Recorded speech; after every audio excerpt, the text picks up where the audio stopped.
Hello madam, आपने सही कहा था। मैं विजय नहीं हूं, मेरा नाम सत्य है। अरविंद, वो डॉक्टर और प्रवीण विजय को मार चुके हैं। पूरे देश को आश्चर्य में डाल दिया है। जो विजय गुरुमूर्ति के नाम से जी रहा है वो असल में वो है ही नहीं। वो तो एक भिखारी सत्या है जिसका दिमाग विजय के शरीर में है। जी हाँ, आपने सही सुना। आधी उम्र जेल में बिता चुका हूं मैडम, बाकी आधी भी बिता लूंगा। चिंता तो मुझे सिर्फ एक ही बात की है। गरीबी के खिलाफ मैंने जो मुहिम शुरू की है उसे आप कभी बंद ना होने देना। मुझे सिर्फ आप पर भरोसा है मैडम, और आपके साफ दिल पर। अगर हो सके तो मुझे माफ कर दीजिएगा। अलविदा मैडम।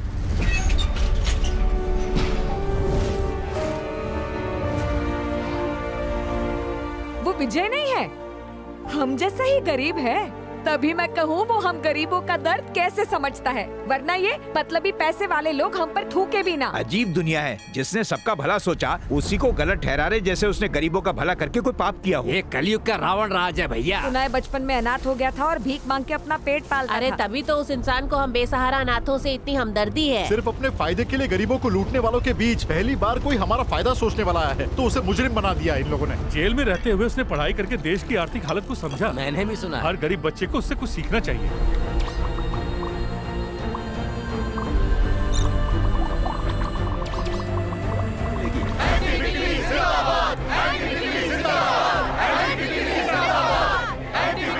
अरबपति विजय गुरुमूर्ति के हत्याकांड में प्रमुख आरोपी सत्या की आज सुनवाई है। उसके समर्थक भारी तादाद में कोर्ट के बाहर दिखे।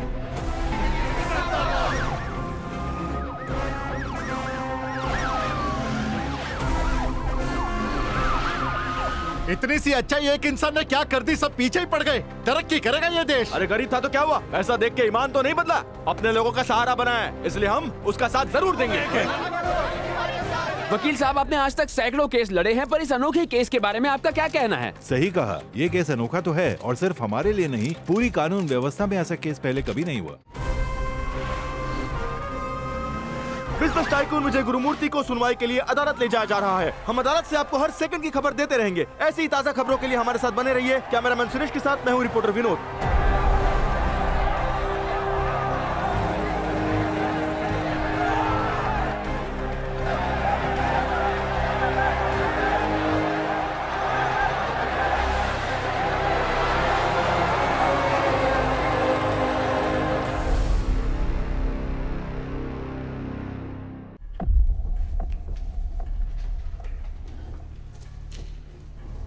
पब्लिक प्रोसिक्यूटर, आप ये मुकदमा शुरू कर सकते हैं। केस बड़ा पेचीदा है। ये भोला दिखने वाला इंसान एक बड़ा शातिर और खतरनाक इंसान है। ये सत्या एक भिखारी है। वास्तव में ये एक गुनाहगार है। इसका प्लान कोई मामूली नहीं था योर ऑनर। अपने गिरोह के साथ मिलकर इसने विजय को पकड़ा, अपने दिमाग को उसके सिर में डलवाया ताकि ये रातों रात अमीर बन जाए। ये है इस इंसान की घिनौनी असलियत। जो कोई नहीं सोच सका वो इसने करके दिखाया। काम होने के बाद जो भी इसका राज जानते थे उनकी लाशों को इसने समंदर के बीच पर बेरहमी से दफना दिया। इससे ये साबित होता है योर ऑनर कि सत्या का विजय गुरुमूर्ति की जायदाद पर कोई हक नहीं है। ये उसका 1 रुपया भी खर्च नहीं कर सकता। मैं दरख्वास्त करूंगा कि ऐसे इंसान को हमारे कानून की किताबों में जो भी सबसे कड़ी सजा है वो इसे दी जाए मिलॉर्ड। तुम्हारी तरफ से दलील पेश करने के लिए वकील नहीं है क्या? नहीं है सर। ऐसे कैसे? फिर तुम्हारी तरफ की कहानी आज इस अदालत को कौन बताएगा? जब कहानी मेरी है सर, तो मुझसे बेहतर उसे आप सबको भला कौन सुना पाएगा। और उसके अलावा मेरे पास वकील की फीस देने के पैसे नहीं है। मैंने विजय का एक भी पैसा कभी भी अपने ऊपर खर्च नहीं किया है। इजाजत है जज साहब? ठीक है, बोलो। पब्लिक प्रोसिक्यूटर ने तुम्हारे जितने जुर्म गिनाए हैं उसकी सफाई में तुम क्या कहना चाहोगे? जुर्म? मेरा जुर्म यही है कि मैं गरीब पैदा हुआ। जिस उम्र में स्कूल की परीक्षा देनी थी, मैं जिंदगी की परीक्षा दे रहा था। यह तो बता दिया कि सत्या ने उन तीनों को बेरहमी से मार के फेंक दिया, पर यह नहीं सोचा कि सत्या की लाश को कहां सड़ने के लिए छोड़ा। उस सत्या के बारे में कोई नहीं जानता। वही सत्या जो सिर्फ अपनी बहन के साथ सुकून से जिंदगी जीना चाहता था। वो भूखे जानवर की तरह मेरे टुकड़े कर देते। अगर बचाव में मैं उन्हें नहीं मारता, क्या खुद को बचाना जुर्म है? जो आदमी पढ़ाने की आड़ में मेरी बहन को बेचना चाहता था, जब मैंने उसे रोकने की कोशिश की तो ड्रग्स के झूठे केस में मुझे अंदर कर दिया। बहन को बचाना भी जुर्म था। जिंदगी भर ठोकरें जरूर मिली सर, पर इंसाफ नहीं मिला। और एक आध बार शायद मिल भी जाता, पर सैकड़ों बार कैसे मिलेगा? इस देश में लाखों लोग हर रोज नाइंसाफी का शिकार होते हैं सर, जिसकी वजह है उनकी गरीबी। मैं बस उसी का इलाज कर रहा था। जब लालची लोग छुपके गलत काम कर सकते हैं, तो फिर मैं छुपके अच्छे काम क्यों नहीं कर सकता? योर ऑनर, इस तरह से कानून को हाथ में लेकर लोग मनमानी करने लगे तो देश का बंटाधार हो जाएगा। ये अपना दुखड़ा सुनाकर अदालत को गुमराह कर रहा है। जो पैसा विजय गुरुमूर्ति का था, उसे सत्या को उड़ाने का हक नहीं है, नहीं है, नहीं है। अपना वकील ना लाकर और अमीर गरीब का मुद्दा बनाकर अदालत का मजाक बना रहा है, जो मुझे मंजूर नहीं। सजा सुनाइए इसे। मैं सजा भोगने को तैयार हूँ सर। मैं मान रहा हूँ कि मैंने कत्ल किए हैं। मुझे ना विजय के पैसे चाहिए, ना उसकी जायदाद। बस इतना चाहता हूँ, जो मुहिम मैंने शुरू की वो आगे भी चलती रहे। इतनी वाह, मान गया। अगर तुम खुददार हो तो एक काम करो ना, तुम चुपचाप गुनाह कबूल कर लो और जेल चले जाओ। कुछ सालों बाद जब रिहा हो जाओगे तो दिमाग सही काम में लगाना और मेहनत करके अमीर बन जाना। फिर वो पैसा जिधर भी फूंकना है उधर फूंकते रहना। दूसरों के पैसों को दान करने वाला धर्मात्मा नहीं, फ्रॉड होता है। मिस्टर कृष्ण स्वामी, अगर मैं आपको मेरा केस लड़ने के लिए अभी 10 करोड़ दूं, तो आप इसी वक्त मुझे विजय गुरुमूर्ति साबित करने में जुट जाएंगे। तो फ्रॉड कौन हुआ? पैसों के लिए आप मुजरिम को बेगुनाह और बेगुनाह को फांसी दिलवा सकते हैं। मैं चाहता तो विजय के पैसों से बड़ा वकील करके यहां से बाइज्जत बरी होकर निकल जाता, पर मेरा ज़मीर बिकाऊ नहीं है। आप माई बाप हैं, गरीबों का ये मौका उनसे मत छीनिए। मैं भीख मांगता हूँ। माफी चाहता हूँ योर ऑनर। आपने मार्केट में देखा होगा, भिखारी ऐसे ही जान खाते हैं जब तक उन्हें पैसा ना दिया जाए। इनका धंधा ही है सामने वाले को खुद पे दया खाने पे मजबूर करना। पर ये अदालत है, यहाँ सबूत काम करते हैं, जज्बात नहीं। योर ऑनर, विजय गुरुमूर्ति की जायदाद पर अगर किसी का हक है तो उनके अपने खानदान के वारिस यानी गुरुमूर्ति के भतीजे अविनाश का हक है। योर ऑनर, इस जालसाज भिखारी को कड़ी से कड़ी सजा दें, मेरी अदालत से यही दरख्वास्त है। सर, मैं एक आखिरी बात कहना चाहूंगा। ये गरीबी वो जहर है जो आदमी को एक झटके में नहीं बल्कि हर रोज धीरे धीरे तड़पा तड़पा के मारती है सर। एक दूध पीते बच्चे की माँ का भूखमरी से दूध सूखना क्या होता आपको नहीं पता। मैं और मेरी बहन कचरे के डिब्बे से खाना ढूंढ कर खाते थे और उसे भी मेरी गरीबी ने मुझसे छीन लिया। लोग घर के पालतू जानवर पे महीने का 30,000 खर्च कर देंगे, पर एक भूखे को एक वक्त का खाना नहीं खिलाएंगे। आपको भले ही नहीं दिखता उन लोगों का हाल, लेकिन मुझे तो दिखता है ना साहब। इनका ठेका भले कोई ना उठाए, पर नजरअंदाज भी ना करे। मेरी योजना की वजह से सालों बाद गरीब भी जिंदा दिली से जीने लगा है सर। बस मेरी वजह से इनको सजा मत दीजिए। मेरे साथ जो करना है कर लीजिए।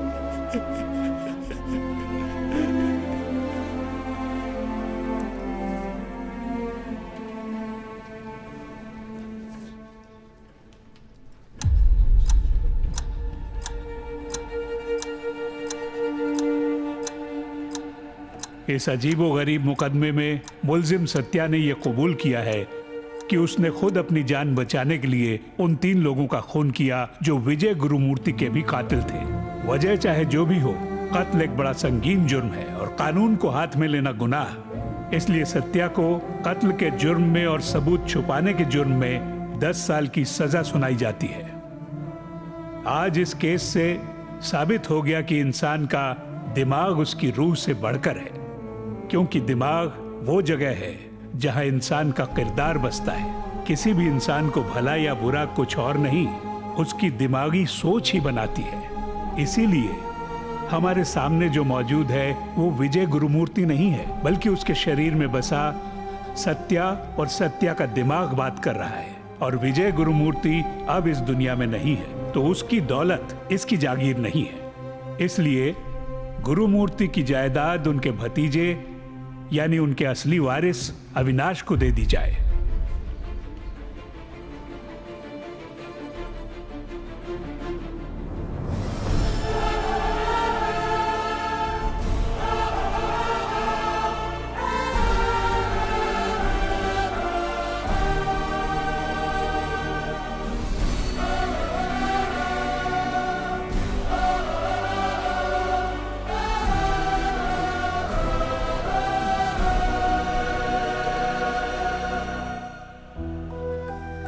विजय गुरुमूर्ति का अंश मेरी कोख में पल रहा है सर।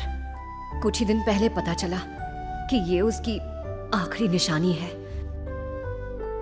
हमारा बच्चा ही विजय गुरुमूर्ति की जायदाद का असली वारिस है। तुम कौन हो बेटी? हेमा, विजय की मंगेतर, वीजी ग्रुप ऑफ कंपनीज की सेक्रेटरी। और जो भी सत्या ने विजय के भेस में योजना बनाई थी, उसे वीजी ग्रुप ऑफ कंपनीज जारी रखेगी और गरीबी मिटाने का प्रयास करेगी। क्या रे तू बंदर है? एक लड़की के उकसाने पे नाचने लगा, उसे पहला फुसला के दफा कर देता। गलती किया तेरे पे भरोसा करके। अरे सर, मैं ऐसे कैसे दफा कर देता उसे? वो अपना वकील और डीएनए रिपोर्ट साथ में लाई थी। जज साहब इस वक्त उन्हीं कागजात को देख रहे हैं। ये नया वारिस बीच में नहीं आता तो हम जीत ही चुके थे। ऐसा कीजिए, जज साहब को खरीद लीजिए। वकील, इधर बात 10-20 करोड़ का नहीं है, 1 लाख करोड़ का है। वो हाथ से गया तो फांसी लगा लेना। तो मेरे को अपने थोबड़ा दिखाने का नहीं।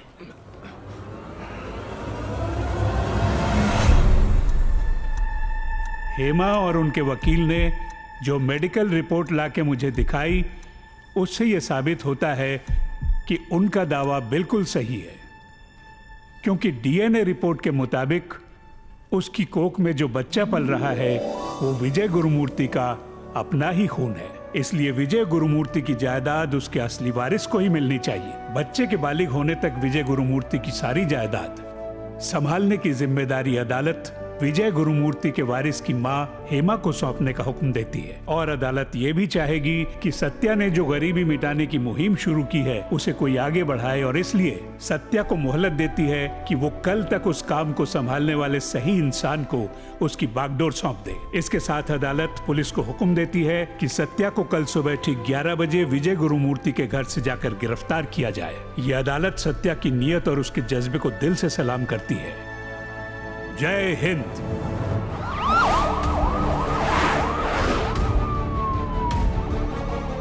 अभी नहीं सर, आईजी सर खुद उसे लेने गए हैं। सामने के दरवाजे पर बहुत भीड़ जमी हुई है, इसलिए उसे पीछे के रास्ते से लेके आएंगे सर।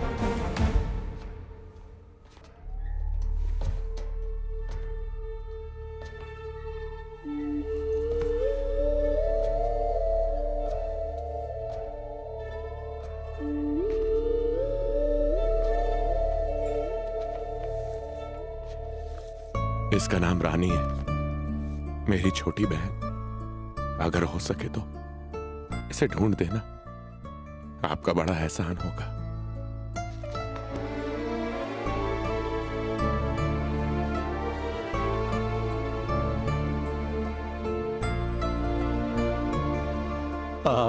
आपके साथ काम करना बड़े गर्व की बात थी।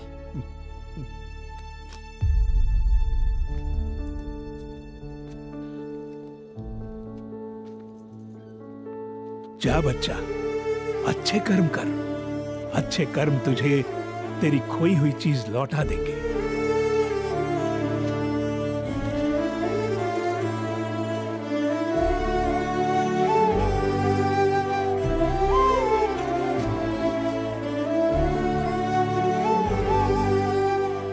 सत्या, मैंने जो कुछ भी किया उसके लिए बहुत शर्मिंदा हूं। मेरी नीयत में खोट थी, इसलिए तुम्हें समझ नहीं पाया। पर अब मैं प्रायश्चित करना चाहता हूं, इसलिए तुम्हारे लिए वो चीज लाया हूं जो तुम्हें सबसे ज्यादा प्यारी है।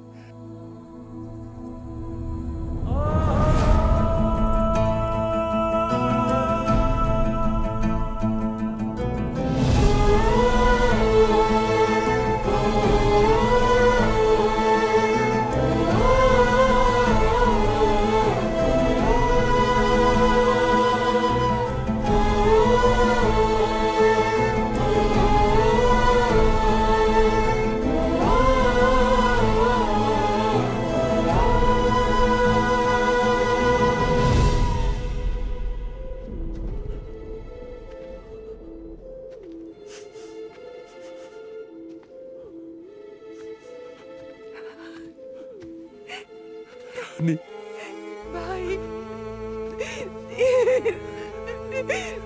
मुझे माफ कर दे। तुझे छोड़ के नहीं जाना चाहिए, गलती से भी नहीं जाऊंगा। तेरा ख्याल रखूंगा।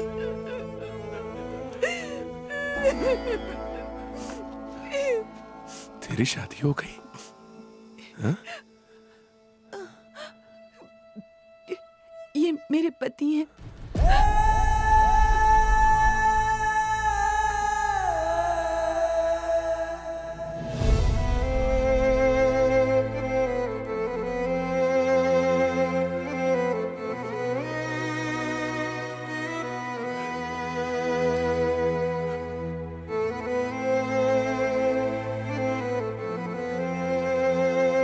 मेरी बहन का ध्यान रखने के लिए बहुत बहुत शुक्रिया। आगे आओ मामा से बेटा, आओ शर्माओ मत।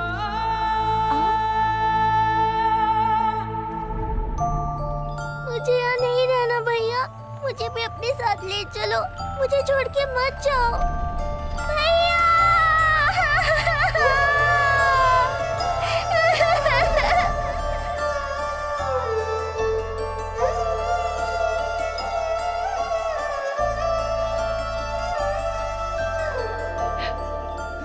मामा से पूछो वो कैसे हैं बेटी। आप कैसे हैं मामा? मैं ठीक हूँ, तू कैसी है? मैं भी ठीक हूँ। नाम क्या है तेरा? सत्या। सत्या।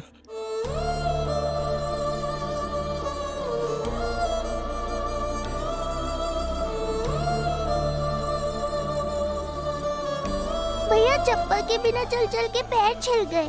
तेरे लिए कल चप्पल ला दूंगा।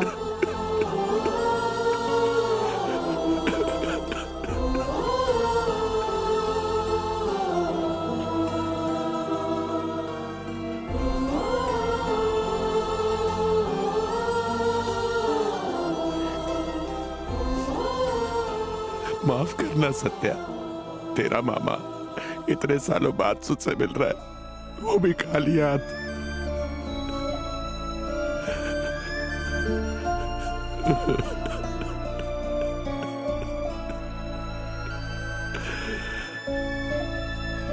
सर,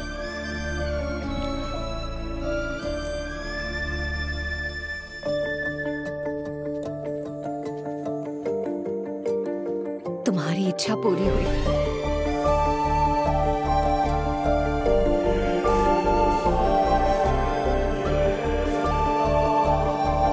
जा बच्चा जा, अच्छे कर्म कर। अच्छे कर्म तुझे तेरी खोई हुई चीज लौटा देंगे।